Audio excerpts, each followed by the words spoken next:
Oke, assalamualaikum warahmatullahi wabarakatuh.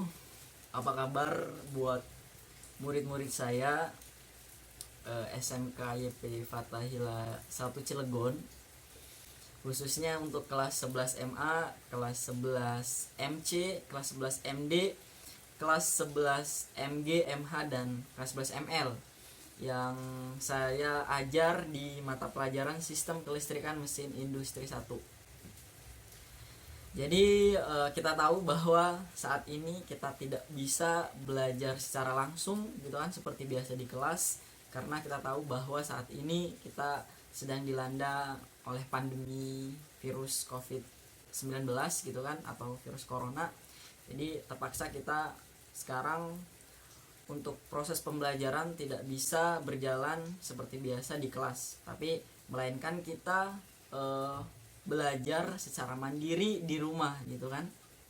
Dan semoga kalian ketika diliburkan atau dirumahkan gitu kan untuk belajar di rumah, ya kalian manfaatkan untuk belajar, bukan untuk kalian keluar-keluar atau menganggap ini sebagai liburan kalian gitu kan. Tapi bukan itu. Jadi supaya kita bisa membantu agar virus corona ini tidak bisa menyebar kemana-mana gitu ya. Jadi mencegah itu lebih baik daripada mengobati. Nah, untuk murid-murid saya khususnya yang saya ajar di Sistem Kelistrikan Mesin Industri 1, di sini kita bakal belajar secara online ya melalui video ini. Semoga kalian tetap bisa belajar di rumah dengan enjoy, dengan tetap di rumah gitu kan, jangan kemana-mana ya. Jadi nanti kita bakal belajar secara online di sini. Oke, dan di kelas saya pernah sampaikan ke kalian bahwa di mata pelajaran Sistem Kelistrikan Mesin Industri 1 ini ya, ketika kalian kelas 12 nanti itu bakal ada uji kompetensi mengenai salah satunya yaitu tentang maintenance elektrik ya. Judulnya maintenance elektrik, dan untuk maintenance elektrik sendiri itu yang akan diuji kompetensikan yaitu kalian harus bisa merancang ya rangkaian kontrol motor induksi 3 fasa untuk putar kanan dan kiri. Nah, berhubung kita sekarang tidak bisa belajar di kelas ya, saya di sini akan mencoba menjelaskan kembali ke kalian, menerangkan kembali gitu kan bagaimana sih cara membaca rangkaian, dan juga bagaimana cara kalian merakit gitu kan rangkaian kontrolnya, mulai dari sistem kontrol ke sistem tenaganya gitu, ke motor induksi 3 fasa itu sendiri gitu ya. Jadi mari kita bersama-sama belajar di sini dan pahami ya. Dan untuk nanti kalau ada pertanyaan boleh tanyakan pribadi ya, di WA boleh. Gitu. Jadi langsung aja kita di sini bakal belajar bagaimana cara kalian buat membaca gambar rangkaian. Ya, walaupun di kelas kita sudah pernah belajar, dan di sini coba untuk mengulangnya kembali supaya ketika saya kasih tugas kalian bisa ingat kembali ya. Oke, lanjut. Di sini sudah ada gambar rangkaian kontrol sama sistem tenaganya.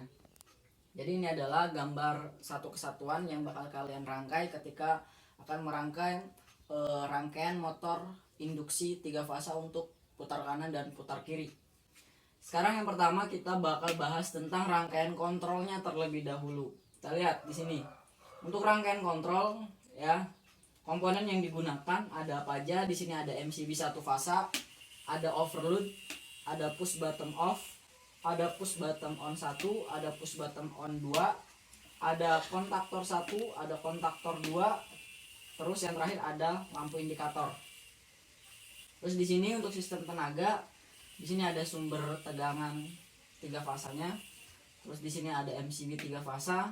Ini ada kontaktor utama ya, atau kontak utama. Ini ada motor listriknya, motor induksi 3 fasa. Oke, kita tahu bahwa yang namanya kontaktor itu memiliki bagian. Nah, ini adalah bagian dari kontaktor itu. Di sini ada kontak utama. Terus di sini ada koil magnetiknya. Di sini ada anak kontaknya. Ada NO sama NC. NO berarti dia normally open. Kondisi awal dia terbuka. NC normally close. Kondisi awal dia tertutup. Oke, itu. Dan bagaimana sih cara merangkainya gitu kan? Untuk merangkainya kita harus tahu terlebih dahulu setiap komponennya. Nah, di MCB ini dia memiliki titik-titiknya nih. Nah, berarti titik sini sama ini berarti punyanya MCB. Jadi MCB ini di gambar rangkaian ini simbolnya adalah ini ya. Oke, karena kalian udah tahu nih, berarti dia ada titik atas sama titik bawah. Ketika kalian pengen ngerangkai, itu titik atas sambungin ke atas, titik bawah sambungin ke bawah. Itu triknya ya. Oke, dan ketika kalian ngerangkai juga itu harus diselesaikan terlebih dahulu dari atas sampai bawah ketemu netral, baru kalian boleh rangkai ke sampingnya ya, supaya kalian lebih lebih tidak bingung gitu kan, jadi lebih terstruktur. Jadi dari sini sampai netral dulu, baru kalian boleh pindah ke sampingnya. Oke, di sini MCB input masuk ke sumber, outputnya masuk ke overload 95, overload 96 masuk ke push bottom off yang input, push bottom off yang output masuk ke push bottom on 1 yang input, push bottom on 1 yang output masuk ke kontaktor 2 di 21, kontaktor 2 yang 22 nyambung ke kontaktor 1 di A1, kontaktor 1 yang A2 nyambung ke netral gitu. Lanjut ke sampingnya. Di sini ada kontaktor 1 NO 13 sambung kemana? Karena 13 ada di atas ya sambungnya ke atas. Lihat di sini. Kabelnya dia nyambungnya kemana? Ini 13 sambung ke sini. Boleh ke push bottom off yang output atau push bottom on 1 yang input. Lanjut, ini 14 nyambung kemana? Lihat nih, kabelnya dia di sini di tengah. Berarti dia boleh sambunginnya ke push bottom on 1 yang output atau ke kontaktor 2 di 21. Lanjut ke bawah, di sini ada lampu 1 yang plus nyambung kemana nih, di tengah-tengah. Berarti dia boleh nyambungnya ke kontaktor 2 di 22 atau ke kontaktor 1 di A1. Untuk lampu 1 yang minus itu nyambung kemana? Ke netral. Oke, ini udah selesai, boleh kita lanjut lagi ke sampingnya. Di sini ada komponen push bottom on 2. Push bottom on 2 ini ya, yang inputnya nyambungnya kemana? Tinggal dilihat sama kalian kabelnya. Oh, dia boleh nyambung ke kontaktor 1 di 13 atau push bottom off yang output atau push bottom on 1 yang input. Push bottom on 2 yang output nyambung kemana? Nyambung ke kontaktor 1 di 21. Kontaktor 1 22 nyambung ke kontaktor 2 di A1. Kontaktor 2 A2 nyambung ke netral ya. Oke, ini udah, baru kalian lanjut lagi ke sampingnya. Kontaktor 2 yang 13 ya, nyambung kemana? Lihat, dia itu berarti nih, lihat nih kabelnya, berarti boleh ke push bottom on 2 yang input atau ke kontaktor 1 di 13 atau ke push bottom on 1 yang input atau ke push bottom off yang output. Boleh pilih salah satunya. Kontaktor 2 yang 14 nyambung kemana nih? Di tengah-tengah sini. Berarti sambunginnya ke push bottom on 2 yang output atau di kontaktor 1 di 21. Boleh. Lanjut, di sini ada lampu 2. Lampu 2 dia yang plus nyambung kemana? Ke kontaktor 1 di 22 atau ke kontaktor 2 di A1. Nah, lampu 2 yang minusnya nyambung ke netral. Itu untuk cara merangkai rangkaian yang kontrolnya. Sekarang ke sistem tenaganya nih. Oke, kalau kalian sudah ngerangkai rangkaian kontrolnya, tinggal kalian ke sistem tenaganya. Oke, sistem tenaga dari sumber kita masukin ke MCB 3 fasa ya, RST. Biasanya ini warna kabelnya merah, kuning, S itu kuning ya, T itu biasanya warna hitam.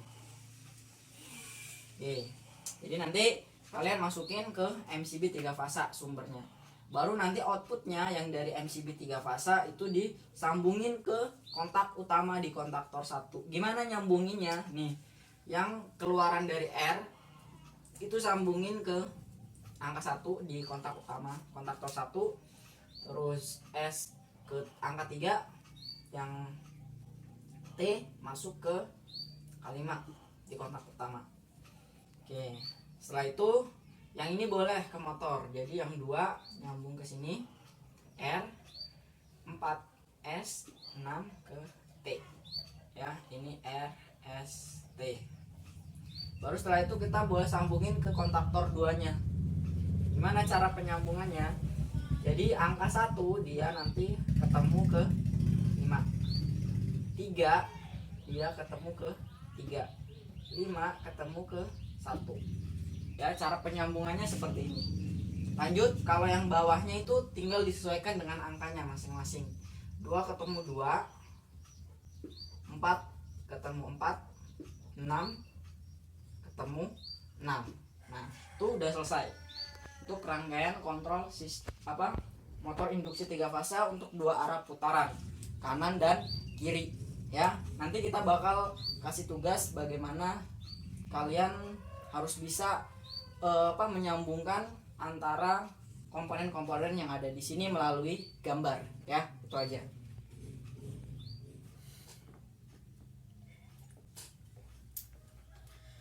Baik, mungkin itu aja yang bisa saya sampaikan untuk pembelajaran secara online atau daring pada kesempatan kali ini. Adapun untuk proses absensinya, silahkan nanti kalian tuliskan nama lengkap beserta kelas di kolom komentar. Jadi yang sudah menuliskan di kolom komentar, berarti itu saya anggap kalian sudah mengikuti mata pelajaran saya. Adapun untuk tugasnya nanti saya akan kasih di minggu depan ya, untuk pengumpulan minggu depannya. Masih seputar tentang apa yang sudah saya jelaskan tadi. Mungkin itu aja ya. Tetap di rumah, jaga kesehatan, jangan kemana-mana, selalu berdoa gitu kan ya. Semoga keadaan ini bisa cepat kembali pulih seperti semula dan kita bisa belajar kembali di kelas seperti biasa ya. Mungkin itu aja. Jangan lupa boleh di like atau di subscribe ya. Mungkin itu aja ya. Selamat belajar di rumah, stay healthy. Wassalamualaikum warahmatullahi wabarakatuh.